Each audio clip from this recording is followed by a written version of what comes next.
En bon français, qu'est-ce K-E-S-S-E accent aigu, qu'est-ce que tu vas faire? Peux-tu arrêter de niaiser? Ben non, faut pas les contrarier, ça a complètement dégénéré. La rencontre du Trisac du Mont. Hey, tente-moi pas. Monumental. Bonjour Benoît. Hey, salut Mario. Bon, toi, t'attends quoi de la sermentation de M. Trump aujourd'hui? Est-ce que tu penses que c'est la déclaration de guerre au Canada? Ouais, là, tout le monde va se calmer. Là. Il peut pas être en guerre, mais c'est assez impressionnant comment tous les politiciens façonnent leur politique ou leurs agendas en fonction de Trump. Moi, j'ai rarement vu ça, là, qu'un politicien arrive, là, qu'un président des États-Unis arrive et que tout le monde s'adapte à lui. Pas le contraire, là. Personne ne va lui dire, là, Donald, ici, c'est pas bien que ça se passe. Non. Tout le monde... Écoute, même, Chrystia Freeland a fait son lancement hier. Elle a parlé plus de Trump que du Canada, je pense. Non, mais elle définit, Benoît, elle définit carrément sa candidature en fonction de Trump. Elle se présente, sa valeur politique principale, elle se présente comme la fille qui a tenu tête à Trump, puis Trump l'aime pas, puis donc ça veut dire qu'elle défend le Canada. Elle s'est positionnée par rapport à Trump. Mais basé sur quoi? Là, elle joue à la matamor. En tout cas, on reviendra pas. Hier, c'était drôle. On va finir avec Trump, là, mais là, c'est la prestation du serment. Là, j'ai lu aujourd'hui, Mario, je sais pas si tu as lu ça aussi, les PDG et les grands donateurs ont financé la cérémonie au coût de 200 millions de dollars. J'espère que c'est pas pour payer Village People et Kid Rock, là, qui sont deux... Notamment. Ça coûte cher pour des vieilleries et des platitudes. Mais là, t'es pas vu hier, ils sont allés à son rassemblement, Village People, t'as pas vu comment il était en forme?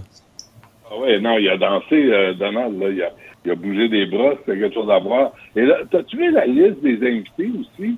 C'est toute c'est normal, mais le premier ministre hongrois, la première ministre d'Italie, Marion Maréchal Le Pen, Éric Zemmour, en France, c'est tous des politiciens de droite, ils ont le droit.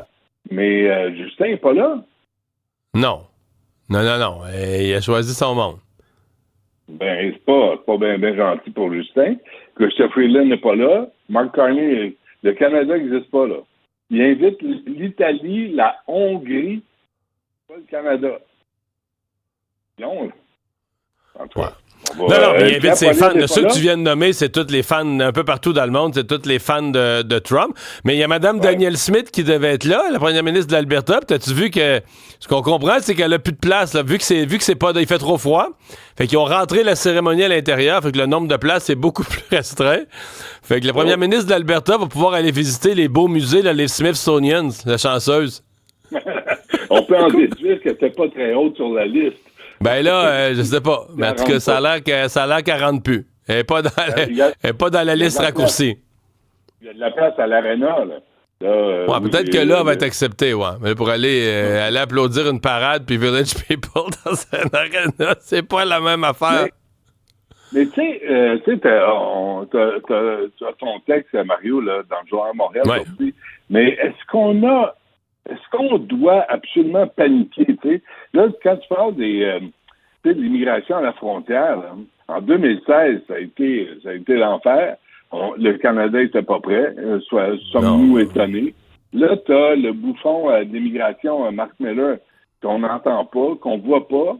Qu'est-ce qu'il va faire? Là, il a sorti de l'argent pour les Palestiniens. Je sais pas si tu as vu les Palestiniens célébrer le cessez-le-feu en criant à la Akbar puis tuer les Juifs. En s'en prenant aux 3 otages, 3 jeunes femmes qui ont été libérées contre 90 Palestiniens. Là-dedans, il y en a un qui a commis un meurtre. Un exemple. En 2019, il a enlevé, séquestré, tué, violé une Israélienne qui lisait un livre sur un banc de parc. Puis lui, c'était comme sa contribution à la cause. Ben, lui, il va être libéré. Mais Benoît, tu sais, quand les gens ici regardent ça, quand on dit qu'Israël, c'est une démocratie, il reste qu'Israël libère des prisonniers. Bon, là, tu viens probablement de parler de celui qui a fait, en tout cas, un de ceux qui ont fait les crimes les plus graves, qui sont libérés dans un échange. Mais les prisonniers sont libérés, là, vivants et en bonne santé, alors que des otages qui, eux, ont été pris et qui n'ont pas commis de crime, Ben là, présentement, dans les 90 qui restent, il y a plus de morts que de vivants. Les vivants, dans quel état de santé ils sont, c'est à voir. Où sont les bébés, Mario? Où sont les bébés et les enfants? Bonne question.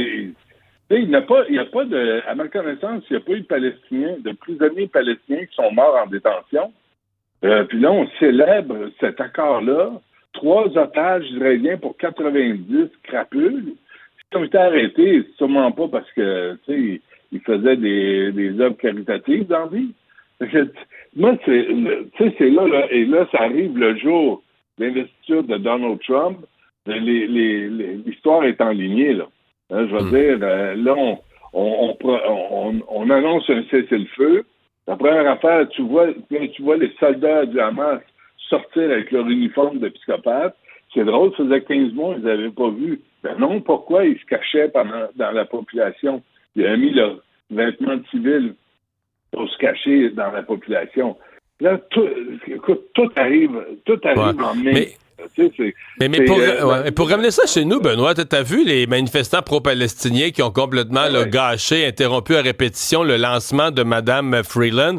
C'était le jour même du cessez-le-feu. Est-ce qu'on doit comprendre que même s'il y a le cessez-le-feu, même s'il y a la fin de la guerre entre Israël et la Palestine, les manifestations pro-palestiniennes, ça va se continuer chez nous? C'est devenu un nouveau fait permanent? Parce que le prétexte était qu'il y avait une guerre. Là, la police de Montréal nous disait, mais tu sais, il y a une guerre à l'autre bout du monde, ça soulève les passions. Mais là, il n'y aura plus de guerre, on va continuer à avoir ces manifestations-là tout le temps. Moi, c'est ça que j'en déduis, là, que ça n'aura jamais de fin. Écoute, Sherlock Holmes, ta déduction est bonne. C'est évident. Puis, les as-tu entendus beugler? Ils agissent en vrai débile, en vrai moron. Ils se mettent à beugler. Puis là, tu comprends même pas ce qu'ils ont à dire. Puis, Yasmine le disait tantôt, si tu veux faire partie du débat politique, inscris-toi, implique-toi, puis adresse-toi aux gens comme du monde. Mais là, tu as eu ça aussi dans les rues de Montréal. Tu as encore eu une manifestation, pas d'arrestation, pas de conséquences. On bloque des rues, on écœure tout le monde. Et là, Chrystia Freeland a goûté à sa propre médecine. Parce que ça fait 15 mois qu'elle dit rien là-dessus. Ça fait 15 mois que son gouvernement le tolère. Là, tout à coup, c'est rendu dans sa cour à elle. Oups, elle aime moins ça. Elle ne dit rien quand ces crétins-là écœuraient la population ou quand ils écœuraient les quartiers où il y avait une densité juive, où ils écœuraient les gens devant une synagogue. Cette fille-là n'a jamais rien dit. Tout à coup, ça arrive au moment où elle s'annonce, où elle veut être première ministre du Canada, et là, ça la choque. Ma pauvre Chrystia, t'aurais pu allumer avant, parce que là, ça la choque parce que ça la touche elle, mais depuis 15 mois, il nous écœure, jour après jour, semaine après semaine, puis on l'a jamais entendu se plaindre. C'est bizarre, hein? Quand ça t'arrive pas à toi, là, ça t'intéresse pas tellement. Mais là, c'est certain que je sais pas si elle se questionne ou elle s'interroge ou elle s'inquiète. Est-ce qu'ils vont la suivre et la pourchasser tout le temps? Puis est-ce qu'ils vont le faire seulement à elle ou est-ce qu'ils vont bousiller toute la course à la direction du Parti libéral? Benoît, merci. C'est pas à demain. Merci, salut.